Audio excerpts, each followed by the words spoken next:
I'd get dodgy looks if I went into Tesco on a Friday night with holes in my boxers buying Vaseline, but that's just me. Hello, everybody. Welcome to Peachy Podcast, episode 6. The show's so good. If you like it, give it a click. So today we have a special guest in Adrian Martin. Hello, Adrian. How you doing? Yo, I'm all good, bro. How are you? I'm all good. I'm very, very good indeed. Adrian Martin, for those who don't know, is a professional boxer at super welterweight, I do believe. Yeah, that's not anymore. I'm going to move up to middle, maybe super middle, depending on how. Well, lockdown, I grew quite a lot. So, excellent. On where we end up now, we'll see what weight we go to. Adrian's record is 11 wins, 1 loss. Obviously, started boxing at York. Well, the first boxing event was at York Hall on 21st November 2015 against a guy called Gabor Balor. You won on points, of course, if I remember correctly. Yeah. Box Rec, big up. Of course, your last fight was against Markov in September 2019. So I can imagine you're missing the buzz of it all at the moment, if I'm right in saying. I believe, I'm itching for a fight, man. Just give me like a month's notice to make the weight, and that's it. That's all I'm fit. I just need time to make the weight. Excellent. No, that's exactly it. So the first question I'm going to ask is quite a nice little warm-up question as well. It's very much your ideal night in, keeping it COVID friendly, even though we've had the announcement today that it's coming up nicely. So food, drink, and what sort of series or movie are you watching at the moment? To be honest, I've sort of rinsed Netflix. So at the minute, I've been watching this series called Archer. I mean, it's it's a comedy cartoon type thing about some secret agent. It's quite funny. It's not ideal, but it does the trick. Pretty much every series on Netflix I've gotten throughout the lockdown, because I mean, once you've exercised twice in the day or even 3 times, you're like, yeah, there's not like really anything else to do. And then ideally with that, I would like king prawn linguine. That's a good shout, that. And these little goo pots afterwards, banging. Oh yeah, I think I know the ones. Yeah, banging. And then lemonade and blackcurrant if I want a drink of my choice. Otherwise, I drink water all day. Lovely, mate. Loving it. All right, so let's get cracking with the main feast of the podcast itself. So the first question we're going to kick off with is, you started boxing in college. 28 fights later, you turned pro in 2015. How did you become pro? And what's the difference between the sort of levels between professional and amateur boxing? So yeah, I turned pro in 2015. I'd boxed in the elites a few times as an amateur. I'd boxed at open class level. I knew where my stance sort of was, but I wasn't really suited to the amateur boxing style. It's all quite fast paced, tippy tappy, in and out, quick. It wasn't really sort of for me. I prefer having a bit more time to pick my shots, to sit on them a little bit more and work my way through as the rounds go on. So I suit longer fights. So that's why I'm itching to get in there and get a title shot. The difference between pros and amateurs is, I suppose, there's a big strength difference. Like the way how hard they hit. Pros hit a lot harder than amateurs, significantly harder. It's less bouncy. It's less rushed. I feel like the amateurs is rushed because you've only got 3 rounds to score as many points as possible. But then it's better, in my opinion, it's better in many ways because they let it go on. So in the amateurs, if you get caught and your head just goes pop back like that, they'll give you a standing count. Even if you're not hurt, you could have just had a lapse of concentration and got caught with a jab and they're giving you a standing count. It's all a bit silly, really. I mean, I get they want to protect people's safety and that, but they sometimes go a little bit overboard with it. In the pros, you can be hurt and you can be like on your way out and then turn it all around in one punch, or come back and turn the fight around and really take control. There's a lot more heart that's involved in pro boxing than there is in amateur boxing, and you really find out how deep the depths you're willing to go through to get the win in the pros. It's harder. The smaller gloves, you can feel the knuckles through the gloves. It's a lot more brutal. But then the atmosphere, the ambiance of being in the pro ring with thousands of people watching, and you're right in the center. There's no buzz better than it. Like getting your hand raised afterwards is the most amazing feeling. I mean, having taken a loss, because it was such a competitive fight, because it was toe to toe from the opening bell to the last bell, I didn't even care about winning or losing. I was just happy to be in that fight. I was smiling after. I mean, I was like knackered in ways I can't even explain. Like I had to do a madness to make the weight because we had a change of opponent on short notice. But fair play to the geezer. I thought Jamani Camaro is a fantastic fighter, so fair play to him. Like to just have had that experience of being able to go toe to toe from start to bell. There's no real losers in that. It's an experience, and that's when you know you belong in the fight game. You enjoy the fight game, because I lost, but I enjoyed it. Nah, not at all. That's amazing. Do you think it takes the pressure away from you a bit when you do take your first loss? Big time. My last two fights I won so comfortably. The one a month later, I was like, I need to get a fight. I've gotten to my manager straight away, Steve Goodwin. I was like, I need a fight straight away. I said, get me a fight. So a month later, he got me a fight. It was like 3 weeks later, he got me a fight on the undercard of Florian Marku. Back then, before he was like a TV sensation, he was selling out the York Hall, like every single ticket. He'd have his own shows, he'd have his own promotion. So I boxed on one of his, boxed Dale Arrowsmith, and I stopped him in a round, and then, which was nice. It's a good way to come back, because I just didn't care. You know, I was like, yeah, I'm just going to let my work. I'm not stressing now about wins and losses. I'm just focused on what I'm bringing into the ring. And then the same thing happened when I boxed Markov. I was a bit late to get going with Markov. I should have started a bit faster, but I was expecting a bit more from him. I'd watched his videos, and I'd seen that he was a bit lively, having boxed former champions and given them a few things to think about.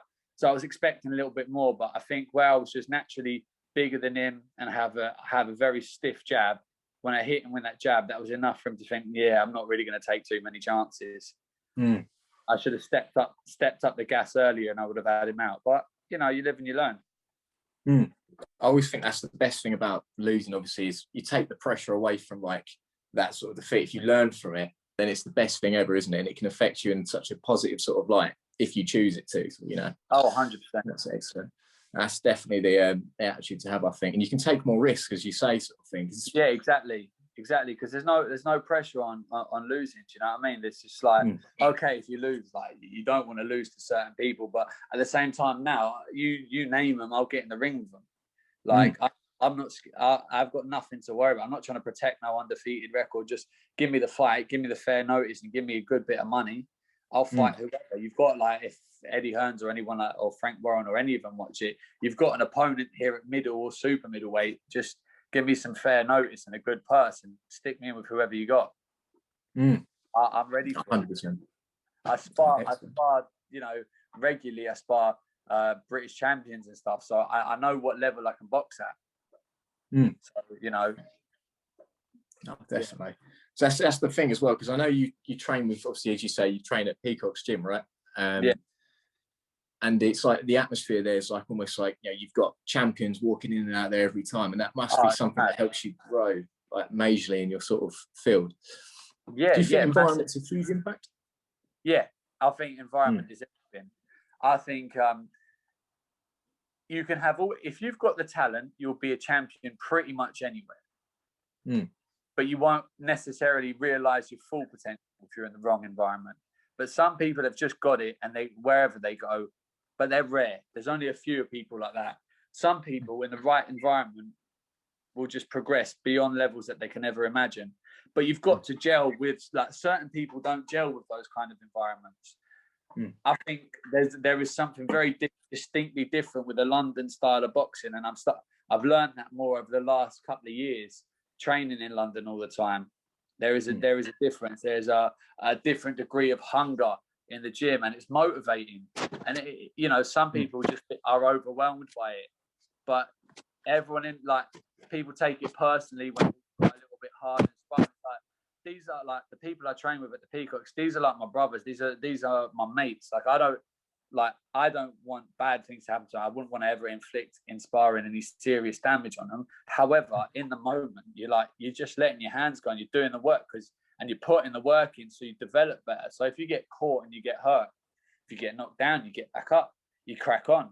You know, I've seen enough people take big shots, get up and go and win titles. It's sparring, but some people get overwhelmed by that kind of environment and people just being on it, that they're like, whoa, like, it's too much. But for me, it's always been more motivating, and I've always progressed better being around better people than just sort of being sort of like the king of a small pond.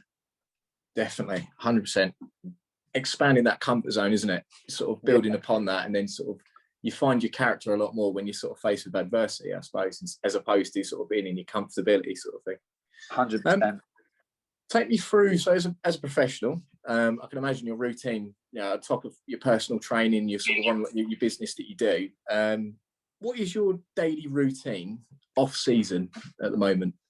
I mean, off season, I take a couple of days off in the week, not completely, but I'll be in the boxing gym 3-4 times a week, and I might do something light or some weight training by myself just to tick over. I won't really push too hard. I just keep a good baseline fitness. In camp, obviously, I reduce the hours I work and spend more time doing 2 sessions a day and things like that.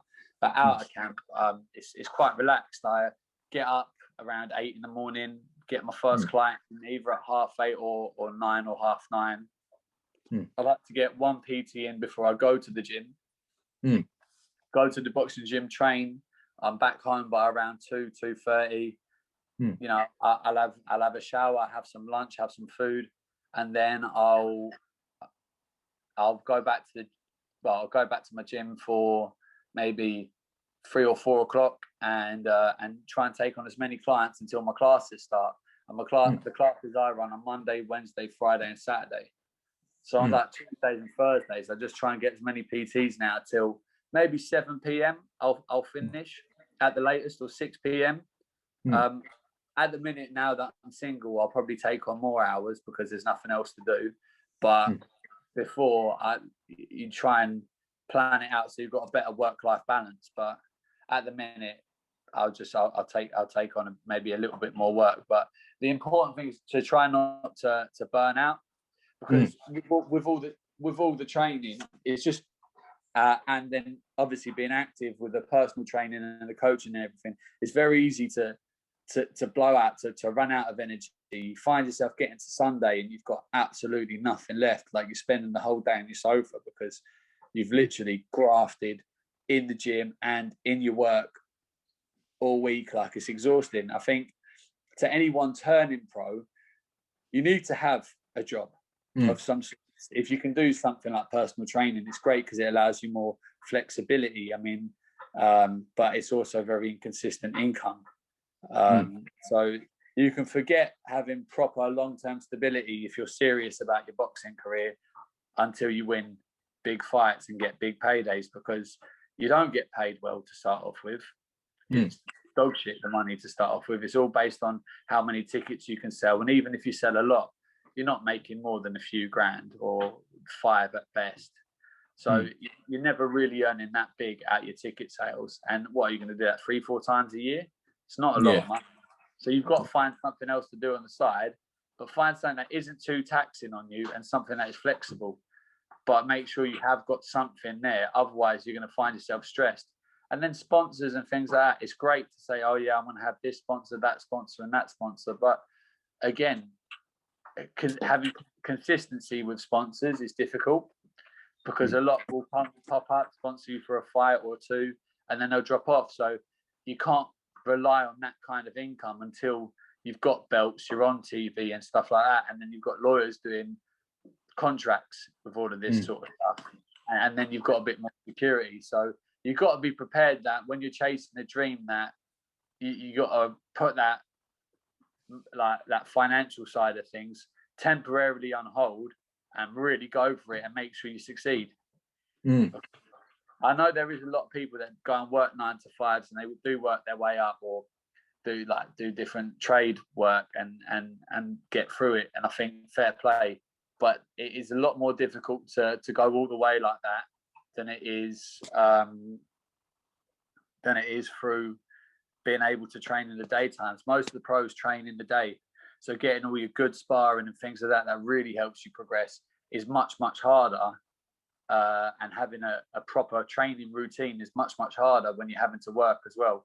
So when you do turn pro, when you do speak to your management, make sure you can find a plan and a routine that works effectively for you, so you don't become scatty with everything, because it's very easy to find yourself a bit all over the place with a career like this, especially when you only earn on your fights. It's not like football or any other career, although they're starting to bring that like promotional contracts in for the top level fighters. You hear like Canelo got, what was it, 300 million for 6 fights or something like that. That's right. Yeah. So they're starting to do that. I know the UFC do that, and I think that's what's brilliant about the UFC. You're guaranteed your money, no matter what sort of thing. You get paid for X amount of fights, so you'll have those fights in said time. You've got a budget you can work with. Don't really get that in professional boxing. It's a bit of a dog eat dog world, and everyone on your dick when you're succeeding, quick to go when things go wrong. Yeah. Oh, I can imagine. It's almost like you have to be kind of like I suppose for yourself, it's quite good. You have to be a businessman as well as a boxer as well, don't you? Oh, 100%. 100%. You've got to go in it with a business attitude. Professional boxing, this is another difference between professional boxing and amateur boxing. Professional boxing is business.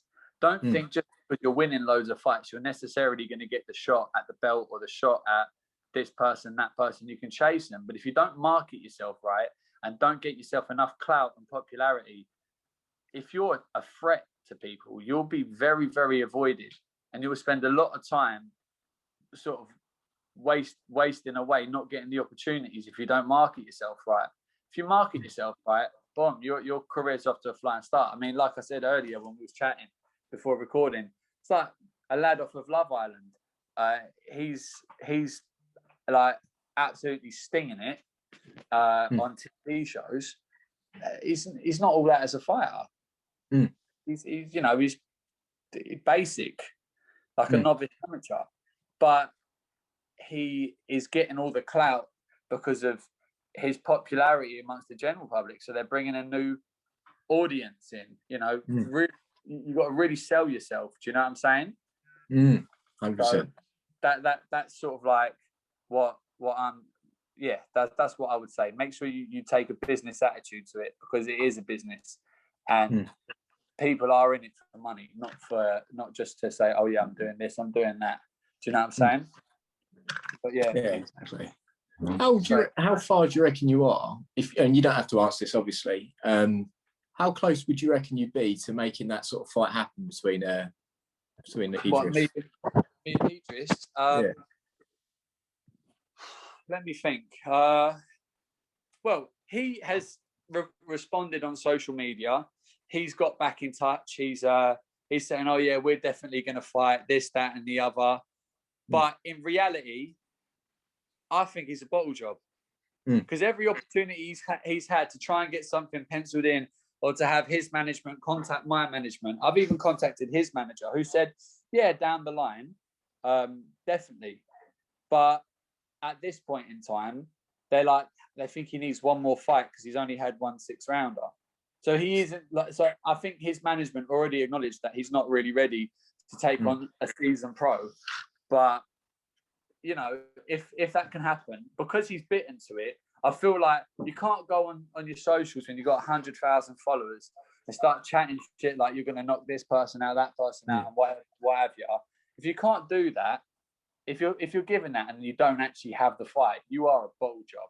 You're just a clout chaser, and it is what it is. Like I'd love to knock him out, to be honest. Like I'd love to get in that ring and just teach him a thing or two, because I think he's a disrespectful prick, to be completely honest. It's just a bully in the industry, isn't he? I think. I mean, but he a bully to people that aren't in positions to really fight back, like to journeymen who are very low on work at the minute. I mean, they're people that fight every week.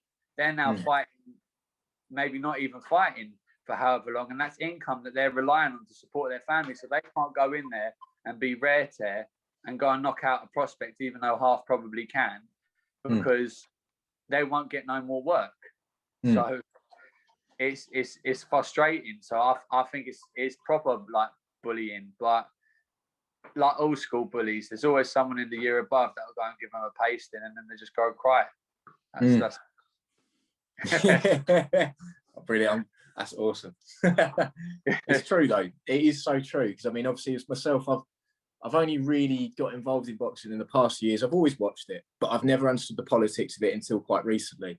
And the whole story of a journeyman and how they literally will fight every week, and if they do beat a prospect, then they're out of work. It's quite controversial, isn't it? It's quite big time. Yeah.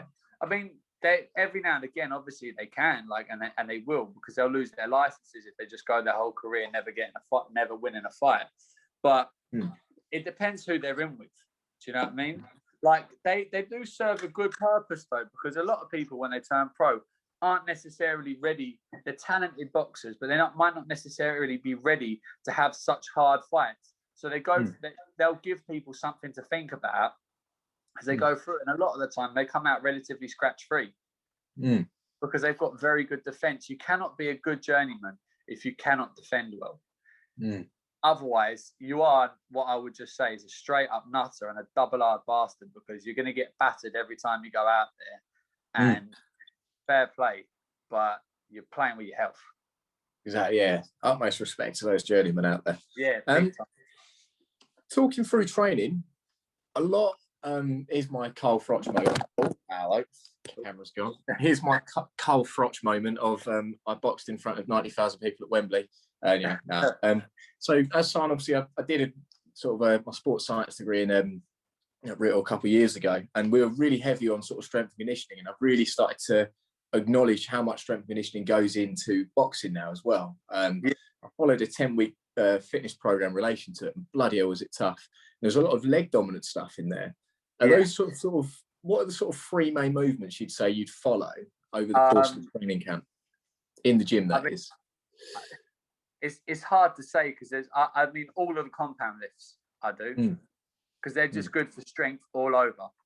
So you're not like, you can work the specific movements and another movement or the more awkward things, but you know, like for example, like Bulgarian split lunges or whatever, like you can do those and you can load up the weight and everything, but your legs will get strong, and maybe you'll get a bit more stability out of it. But really and truly, your legs are only really going to get stronger if you squat heavier.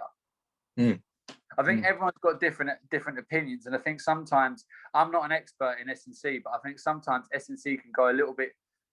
It can become too much of a dominant part of the training that it affects the boxing. Like I've learned to train in a way that I'm not in bits the next day. I mean, some days you're going to get it. Like sparring, you've got to take sparring as your most intense, or some of your most intense training, because you basically practice fighting, isn't you?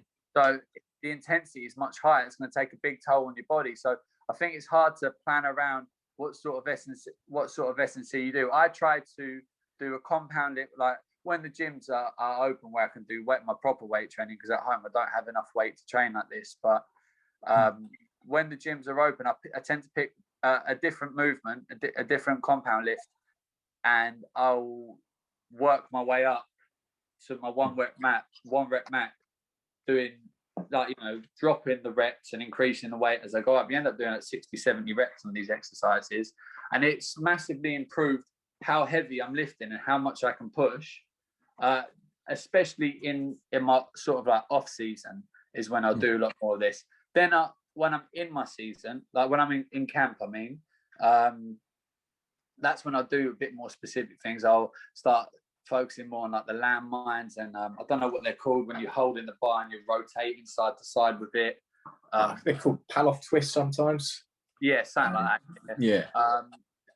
You know, doing single arm dumbbell like press and things that are a bit more specific to boxing. Things like medicine ball throws, more circuit training. I do a bit more explosive stuff. I start adding plyometrics in and everything. But you can't do that kind of training all year round. It would destroy your joints. Mm. So 100%. I definitely think squatting is massively important. I'm trying to think, how did you word it in the questions you sent me over? Was it like pull, hinge, and what was the other one? I can't remember. Pull, hinge, squat. Squat. See, I think squat's a push movement. You're pushing with your legs. Mm. So I would classify, me personally, I'll classify squats as a push exercise. Yeah. Definitely for your punching, it's push and hinge. Mm. Pull's good for retracting your shots, but to get that outward power, it's all going to come from push and hinge because it's kinetic lengthened. Mm. The pull's just be able to pull yourself back into shape. Mm. Not and maybe to sort of balance out your body shape, because otherwise if you do too much push and stuff, you end up like all hunched over, your shoulders rolled over and stuff. And a lot of boxers are like that. Mm. But I think for power, it's definitely push and hinge. Yeah, definitely. That's exactly that. One thing I think we spoke about briefly before filming was how much, and these are going to link in together. So obviously we go with COVID going on and stuff, a lot of people sort of almost discovered a lot more about themselves and the challenges they've faced this year and they've overcome. What is the biggest sort of form of adversity you faced like during your career so far? In my career or in lockdown? Let's say career. Sorry, I linked in the lockdown thing there. Yeah. Lockdown, there's a lot to say. But no, in my career has been outside distractions, I suppose. Not anyone's fault, but me getting too involved in other things. And the things that swayed my attention elsewhere, where my attention should have been solely focused on boxing. I think financial stress has been a big thing. I made some bad decisions with money when I was a lot younger, and I paid the price for it as I'm trying to chase my dream, I squared everything off now, thank the Lord.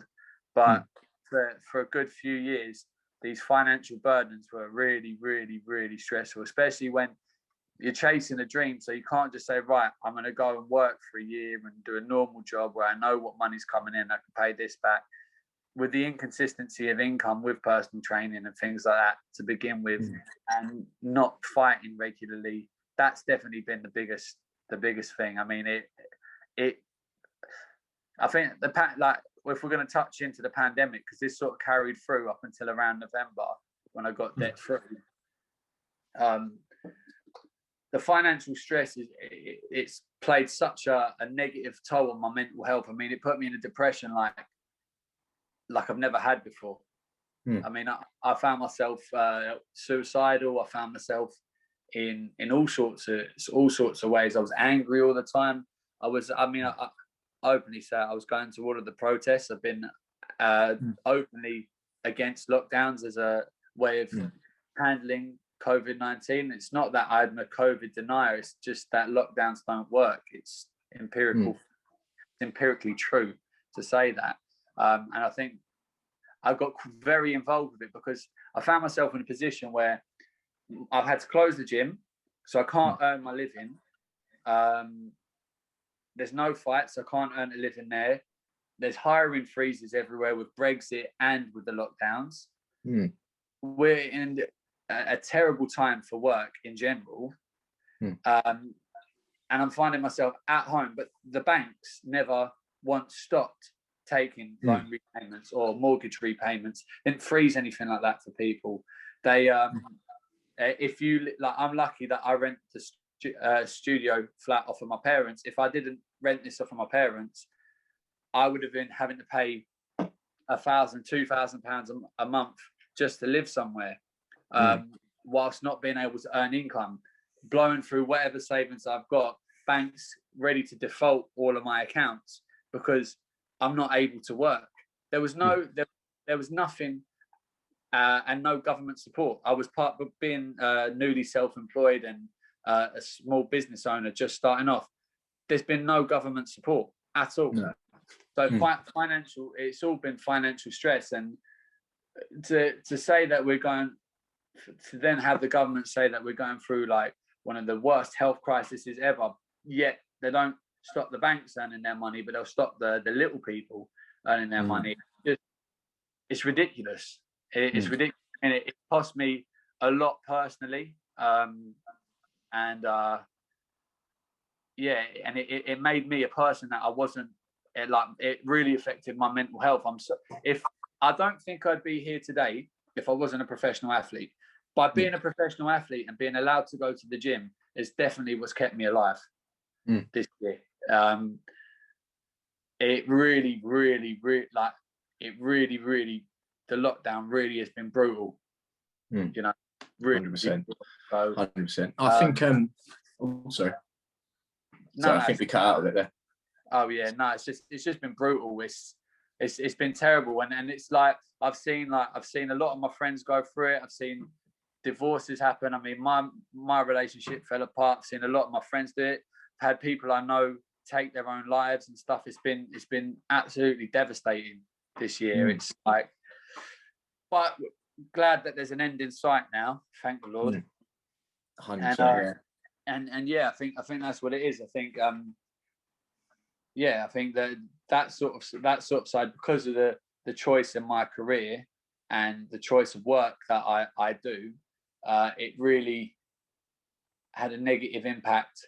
It gave me so much financial stress that, because you know, when you're getting a bit older, I'm 30 in a year and a few months, you want to buy a house, you want to have these things, and when you've got the bank saying, oh yeah, we're going to default you on this, that and the other, you might have to do bankruptcy, you think that's another 6 months, that's another 6 months, another 6 years that I'm not going to be able to do these things, even if, like, after I get out of this, which you know, which you will do, is the gym will be back open and I'll be earning decent money again, and then everything like that. It's sort of like, that doesn't matter to the banks or to the credit lenders or whatever. They don't give a shit. They don't give a shit about the circumstances around it. So yeah, I think that's been the worst thing for me. But it's the effects that come off of the back of that, I suppose, that have been bad. You find yourself losing yourself. You're up at 4 a.m. unable to sleep, then awake at 6 or 7, not really getting any sleep back to back, because all you're doing is thinking, how am I going to get out of this situation? And then if you try and work, they're going to fine you 10 grand. Yeah, it's just exactly. like, you're trapped. Yeah, you're trapped. I mean, I think it's been disgusting the last year, but we're all entitled to our opinions, I suppose. Yeah, definitely. Well, it's like one of my clients. I won't go into too much detail, but like one of my clients, she's in the hair and beauty industry, and they've been really starved. And I know us guys as well, as you know, in the fitness industry, we've been really struggling. And like the general population, like my mantra about most things is expression defeats depression. So a lot of people use exercise as a form of expression, and you're taking that away from people. It's all well and good training outside, but some people just don't want to do it. But if you take that whole expression away from people, that's when they can delve into that side of things and fall into the pattern of being depressed. And on top of that, the additional stresses, it all just mounts up, doesn't it? The amount of people that are going through substance abuse now, or domestic abuse and different things like that, or it's just suffering in silence. I mean, I'm lucky my family live next door, right? And to be fair, I'll see my friends. I'll see my friends, because I value my mental health more than some bullshit rules made up by some idiots in Parliament who are taking 80 grand a year, not spending any money on food because they just put it as expenses. You know, £50,000 on takeaways. Thank you, Mr. Hancock. Great use of public money in a recession and a pandemic. You know, and then they furlough basically every middle class person out there, so they can all just sit at home and like, oh, we've got to take this so seriously. And it's like, well, it's not about not taking it seriously. It's just about, you're not going to die from it. Your kids aren't going to die from it. Your parents may die from it. So maybe protect them. And the rest of us get on. And everyone's like, oh, well, the news said 124-year-old fit and healthy person died. It's going to happen. It's a new virus. People die of the flu like that randomly, that are young, fit and healthy, except it just doesn't get like fetished like COVID did. Yeah, I say, just leading on to the last question. I've actually got two, to be fair. If that's all right. The second from last one is, Was there any sort of like psychological interventions that you used in training or before sparring to sort of get yourself psyched up? I mean, I need to use more of them. Yeah. I know some people use prayer or meditation. I've tried both. It doesn't really work for me. I used to have a pre-fight superstition, right? And every time I drive to Brentwood to Sainsbury's, I'd buy 2 white towels, a new pot of Vaseline, a couple of carb gels to have before a fight. I still do some of it. I'd have my lucky boxers on. They had fucking holes in them and everything. I'd had those for years. I had my routine, and then I would drive myself. Like I wouldn't pick my coach up. He'd drive up and meet me there later after I'd weighed in and everything. But I would drive up by myself, and I'd put on the same sort of. I had a country playlist that I put on every time because I didn't want anything to hype me up too much. Or sometimes I would just turn on the radio, and if a good song come on, then I was like, "Yep, I know I'm going to win today." Went through all my pre-fight superstitions and had a loss. And then I was like, it was all bullshit. So now I'm just like, I've prepped up camp, I'm ready. And I go by what my coach says. You know, if my coach turns around and says, you're sharp, you're ready, then I'll take his word as gospel. Do you know what I mean? And that's where it is. And I think it's just good having positive encouragement from people around you. Like, yeah, you've got this. It gets in your head. You gas yourself up and tell yourself, look at yourself in a mirror and just be like, yeah, I'm going to do this. I'm going to win. I'm going to be champion, blah, blah, blah. Just gas yourself up and then you're ready. It's all in order, isn't it? Getting things in that sort of specific order is the main thing. You see, I'd get dodgy looks if I went into Tesco on a Friday night with holes in my boxers buying Vaseline, but that's just me. I might not put that in there. Oh, brilliant. Last question. I really appreciate your time, by the way, mate. It's been absolutely fantastic. Right, that's no problem. So advice, obviously, like going, there's a lot of people, there's a massive influx on boxes, people getting involved with boxing nowadays from amateur to professional level. Part of that could be down to the sort of YouTube exposure you've got, with like the social media influencers getting involved and such. What advice would you give to someone starting out as amateur? And then obviously we'll transfer that on to people who want to go pro. When you turn amateur, just take it seriously. Like if you want to succeed in it, then put everything you can into it. Put you're still like most amateur boxers until they really attain that sort of elite level are still going to go out from time to time and all of that. But maybe save it for after you've had a fight. You know what I mean? Really put the work in. Listen to your coaches and don't think being angry or anything like that is just relax and trust the process. And make sure you put the work in. Get out, do the runs, do the extra that your opponents probably ain't doing. And you'll get the results. Excellent. Fantastic. And that's the same with go to professionals, isn't it? I guess so you can't really play boxing. With going pro, make sure you set yourself up financially before you turn pro. I would, or read through your contract. Get a lawyer to go through your contract with you. 100% do that. No matter who you sign with, have a lawyer go through it. Never just sign blind. Because most people do, and there's a lot of stipulations in there that can screw you over. Remember that it's a business, so loyalty isn't as important as a lot of people preach loyalty when they're the biggest dogs out there, right? If you're someone that is quite a loyal person and thinks, oh yeah, I'm going to stick with my team. Now, don't necessarily do that. When your contract comes up, make your team step up or look and be open to better offers, because if you don't value yourself enough that you think, all right, I'm just okay with how things are right now, but in actuality you could be worth a lot more, you're only selling yourself short. It's a business, and when you as a commodity aren't worth anything else or aren't worth much anymore, you'll be dropped out quicker than you got in. So just remember it's a business. Market yourself and set yourself up so that you got some sort of financial backing and support, so that you don't come out of this with nothing, because it happens to a lot of pros. They come in, they have a few fights, they make a little bit of money here and there, but it's not. They put in so much time and effort for such little reward, and a lot give up at around the 10 fight mark or just before it, because it's sort of like, right, well, we're still on the small hall scene. We're not really making that much money. Is it worth me taking this risk? You know, set yourself up and learn to market yourself right, and definitely get lawyers to look at your contracts. And just really quickly, how did you become a pro boxer? Was it a matter of just signing a contract, or? Well, yeah, pretty much.